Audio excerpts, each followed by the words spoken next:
জান্নাতি যদি হতে হয়, জান্নাতে যদি যেতে চান, মানতে হবে নবীর কথা। কেন মানতে হবে?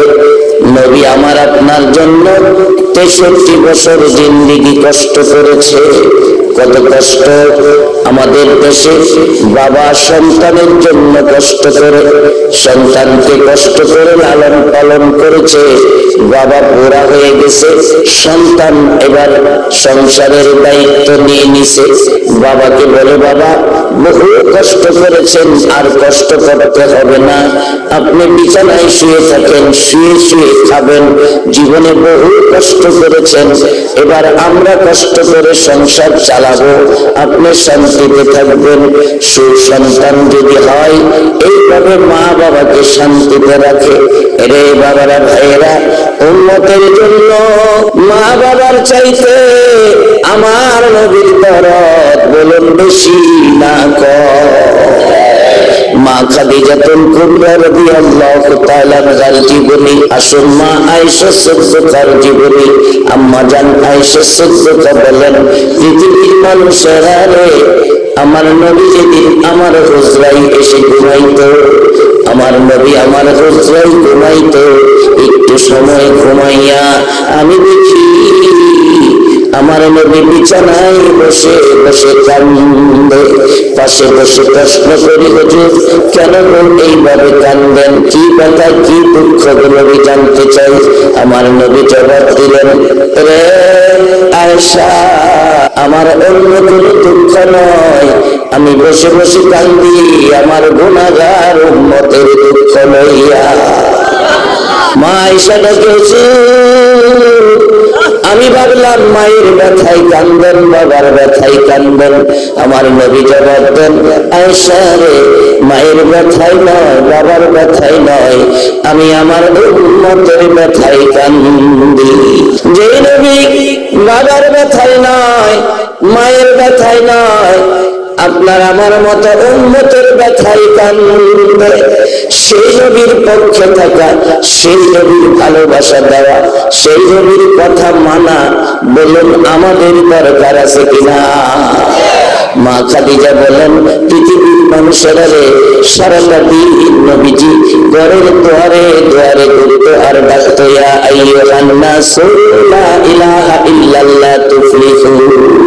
সারাদিন ঘুরতো, মানুষের ঘরের দুয়ারে দুয়ারে যাইতো, রাস্তাঘাটে মানুষ পাইলে পিঠের উপর হাত বোলাইতো, মাথার উপর হাত বোলাইয়া আমার নবী এই জান্নাতের পথে আসার আহ্বান করত। পৃথিবীর মানুষেরা রে, আমার নবী সারাদিন ঘুরে ঘুরে বিকাল বেলা হুজরার দিকে, ঘরের দিকে আসতো। রে পৃথিবীর মানুষেরা, আমি খাদিজা এদিন নবীর মায়ায় রে দাঁড়াইয়া থাকি, বিকাল বেলা ঘরের দিকে আসতে থাকলে কাছাকাছি আসার পর আমি তাকাইয়া দেখি পৃথিবীর মানুষেরা রে, আমার এদিন নবীর গাল বেয়ে বেয়ে পানি পড়তেছে। প্রশ্ন রাখি, হুজুর কেন তো এইভাবে কাঁদতেছেন, হুজুর কি ব্যথা, কি দুঃখ জানতে চাই। আমার নবী জবাব দেয়, খাদিজা রে, ও খাদিজা, আমার মায়ের দেশ, বাবার দেশ মক্কাবাসী আমার বন্ধুদেরকে জান্নাতি বানাইতে চাই, জাহান্নাম থেকে বাঁচাইতে চাই। খাদিজা, খাদিজা রে, তাদেরকে হিংসা বিদ্বেষ ভুলে মারামারি ছেড়ে মিলেমিশে থাকার পরামর্শ দেয়। খাদিজা, কেন জানি রে, তারা আমার পাগল পাগল কয়, তারা আমার এতিম এতিম কয়। আমি তাদের মাথায় হাত বোলাইয়া, পিঠের উপর হাত বোলাইয়া বলেছিলাম, রে মক্কাবাসীরা, আমার এতিম এতিম কইস না, তোরা তো জানোস আমি মুহাম্মদ জীবনে একটা দিন বাবা কইয়া রাখলাম না, আমি মুহাম্মদ জীবনে একটা দিন বাবার চেহারা দেখলাম না। 6 বছর বয়সে মা হারাইলাম রে মক্কাবাসীরা। তোমরা যদি মা মা কইয়া ডাকতা, মা দৌড়াইয়া তাই না খুলে দিত, 2 গালে চুমো দিত। সেদিন আমি মুহাম্মদ চোখের পানি দিয়ে জামা ভিজাইতাম। মা ডাকার স্বাদ আমার মিঠে নাই রে খাদিজা। এইভাবে দেশবাসীকে বুঝাইয়া কালিমাটা পড়াইয়া জান্নাতি বানাইতে চাই। খাদিজা রে, তারা কালিমা পড়ে না, আমার পাগল কয়, আমার এতিম কয়। রে কালিমা পড়েছে নবী বাটের বাবারা ভাইরা, মক্কাবাসী নবী পাইয়া কালিমা পড়ে না, আর আমরা 6,500 কিলোমিটার দূর নবী না দেখে কালিমাওয়ালা মুসলমান।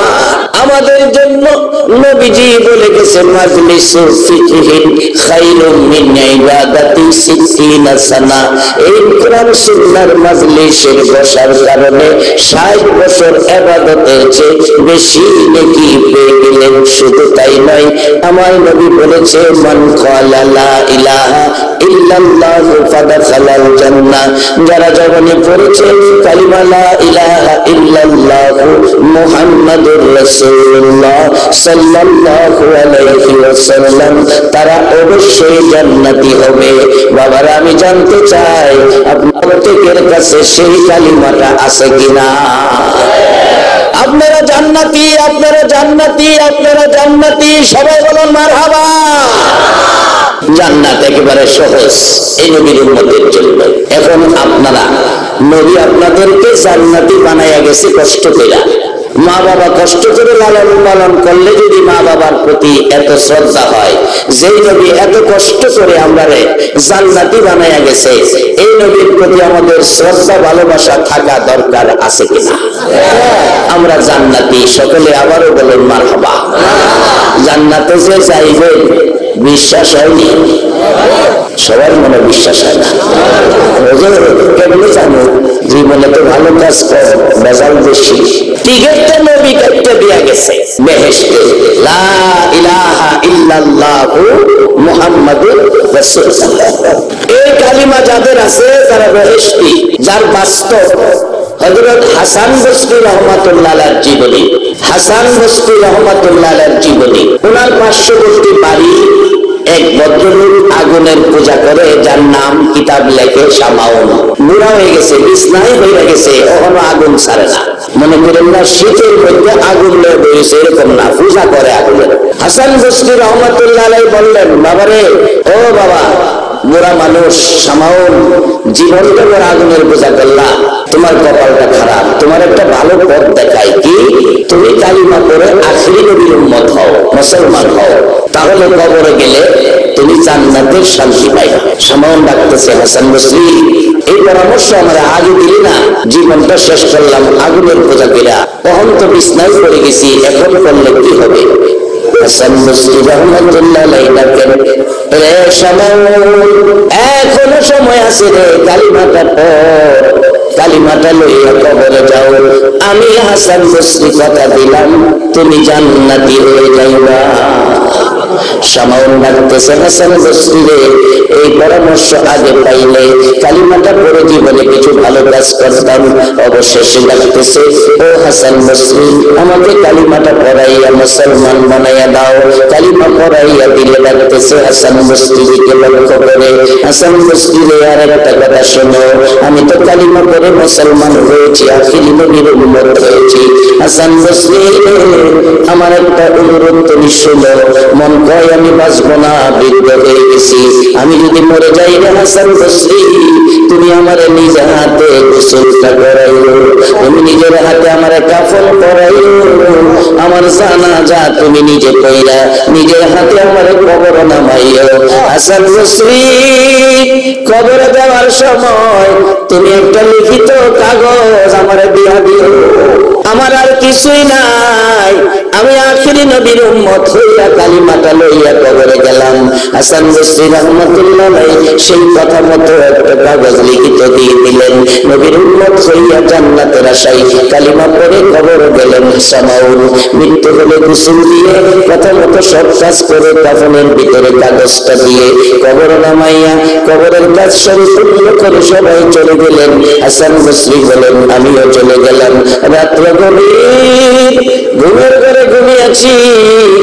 ও বিশ্ববাসীরা, আমি দেখি সামাউন আমার ঘরে এসে আমার ডাকতেছে, হাসান বসরি এই নাও তোমার কাগজ, তোমাকে দিয়ে যাইতেছি। ও হাসান বসরি, তোমার কাগজ আমার প্রয়োজন করে নাই, আমি নবীর কালিমাটা লইয়া কবরে যাওয়ার কারণে রে হাসান বসরি আমার আল্লাহ আমার জান্নাত দান করে দিয়েছে। রে হাসান বসরি, তোমার কাগজ আর প্রয়োজন করে নাই, নবীর কালিমাটা লইয়া কবরে যাওয়ার কারণে আমি তো জান্নাতি মেহমান হয়ে গেছি। হাসান বসরি রহমতুল্লাহ আলাইহি বলেন, আমার ঘুম ভেঙে গেল, ঘুম থেকে উঠে দেখি যে কাগজটা কবরে দিয়েছিলাম সেই কাগজ আমার হাতের মধ্যে আইসা গেছে। আরে নবীজির গোলামের, নবীজির আশিকের কোনো চিন্তা নাই, চলো নবীজির জান্নাতে মদিনাতে যাই, চলো নবীজির জান্নাতে মদিনাতে। কে কে যাবে মদিনায়, মদিনাতে কান্দে নবী উম্মতের মায়া। কে কে যাবে মদিনায়, মদিনাতে কান্দে নবী উম্মতের মায়া। দিনের রজনী কান্দন জেনে, দিনের রজনী কান্দন জেনে শুয়ে রোয়া যায়, চলো নবীজির জান্নাতে মদিনাতে যাই, চলো নবীজির জান্নাতে মদিনাতে যাই। কঠিন হাসরের দিনে, কঠিন হাসরের দিনে কে তরাবে বিপদেতে নবীজি বিনে। আল্লাহু আকবার বলো। এই নবীর পক্ষের মেহমান হও, এই নবীকে মানো। আমার আল্লাহ জান্নাত বানাইছে, আমানু বানাই নাই, নাজ বানাইছে। আমার নবী ঘুরে ঘুরে কত কষ্ট করে আমানু বানাইছে। মা খাদিজাতুল কুবরা বলেন, পৃথিবীর মানুষেরা রে আমার নবী সাদা জামা পছন্দ করতেন, সাদা জামা ব্যবহার করতেন, যদিও জান্নাতি জামা সবুজ, জান্নাতি পোশাকের রং হবে সবুজ।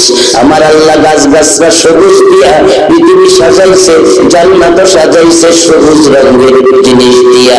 সবুজ রঙের পোশাক জান্নাতীদেরকে পরানো হবে। দুনিয়াতে আমার নবী সাদা পোশাক ব্যবহার করতেন। মা খাদিজা বলেন, রে মক্কাবাসীরা, আমি নবীর জামা মুবারক ধুয়ে মুছে পরিষ্কার করে আমি রেখে দিতাম।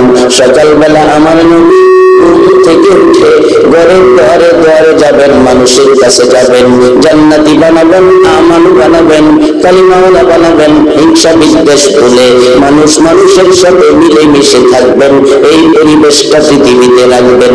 আমার নবী 63 বছর জিন্দেগীর কষ্ট আজকে তার প্রতিদান কালীনগরে দেখা যায়। এইভাবে পরিবেশ পৃথিবীর জমিনে কোন নবী রাসূল দিতে পারে নাই। আমার মায়ার নবী পরিবেশ করে দিয়ে গেছে। কত জায়গার, কত দেশের, কত গ্রামের মানুষ, কত বংশ, কত ঘরের মানুষ একসাথে বসে আছেন। হিংসা বিদ্বেষ নাই, দলাদলি নাই, গন্ডগোল নাই, মারামারি নাই। আমার নবী এই পরিবেশটার জন্য কত কষ্ট করেছে। মা খাদিজা বলেন, সাদা জামা পরে বেরিয়ে গেছে। আল্লাহর কসম রে বিশ্ববাসীরা, বিকাল বেলা নবী ঘরে আসতেছে, তাকায়া দেখি নবীর সাদা জামার মধ্যে লাল লাল দাগ দেখা যায়। আমার নবী কাছাকাছি আসার পর লাল দাগের ঘটনা প্রশ্ন করি। মা খাদিজা বলেন, হুজুর সাদা জামা ধুয়ে মুছে পরিষ্কার করে দিয়েছিলাম, এই লাল দাগগুলো কিসের নবী? আমার নবী কান্দে খাদিজা রে, আমার মক্কাবাসী আমার মারছে, আমার মা নাই, বাবা নাই রে খাদিজা, মক্কাবাসী আমাকে কষ্ট দিয়েছে। সাদা জামা লাল করলেন, নবী এত গালি, এত কষ্ট, এত ব্যথা মক্কার জমিনে পাইলেন, তারপরে ঘরে ঘরে ঘুরে নবী কালিমা পড়াইয়া আমানু বানাইয়া জান্নাতি বানাইলেন। আজকে সেই জান্নাতি মেহমানদেরকে আল্লাহ কোরআন শরীফে ডাকতেছে, আপনাদেরকে ডাকতেছে। যদিও আল্লাহ মানুষ বানাইছে, নাস বানাইছে, আল্লাহ নিজে এখন আর নাস কইয়া ডাকে না, ডাকতেছে জান্নাতীদেরকে। ইয়া আইয়ুহাল্লাযীনা আমানু রুকাউ ওয়াসজুদু ওয়া'বুদু রাব্বাকুম। একবার বলুন আল্লাহু আকবার। আমার আল্লাহ নিজে বানাইলেন নাস, এখন আর নাস কয় না। আমার নবী এতিম নবী, মা নাই বাবা নাই নবী, সারাদিন কষ্ট করে যাদেরকে ইমানদার বানাইলেন আমার আল্লাহ তাদেরকে ডাকতেছেন ইয়া আইয়ুহাল্লাযীনা আমানু। নাস কয় না, আমানু কয়। উরকাউ ওয়াসজুদু ওয়া'বুদু রাব্বাকুম ওয়া'বুদু রাব্বাকুম।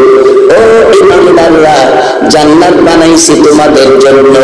আমার নবী জান্নাতের টিকিট দিয়ে গেল, আমি তোমরা জান্নাতে নেওয়ার প্রসেস করতেছি, জান্নাতে নেওয়ার প্রসেস করতেছি।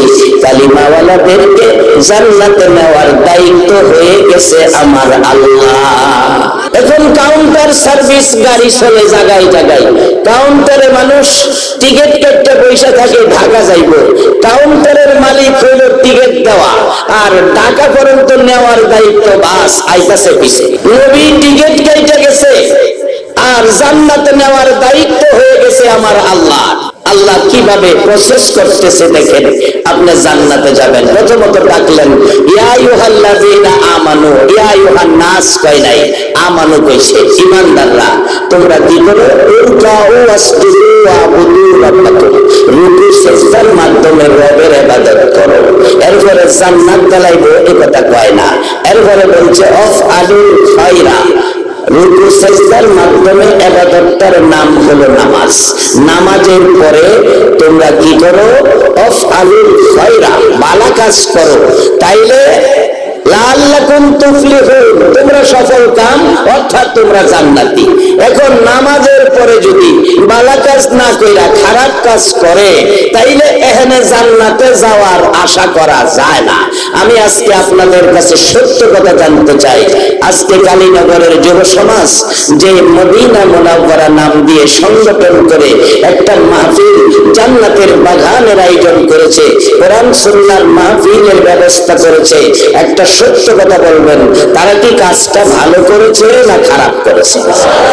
ও যুব সংঘের সদস্যরা, এই লোকগুলো সাক্ষী দিল তোমরা ভালো কাজ করেছো, এই লোকের সাক্ষীর উপর তোমরা জান্নাতি হয়ে যাবে।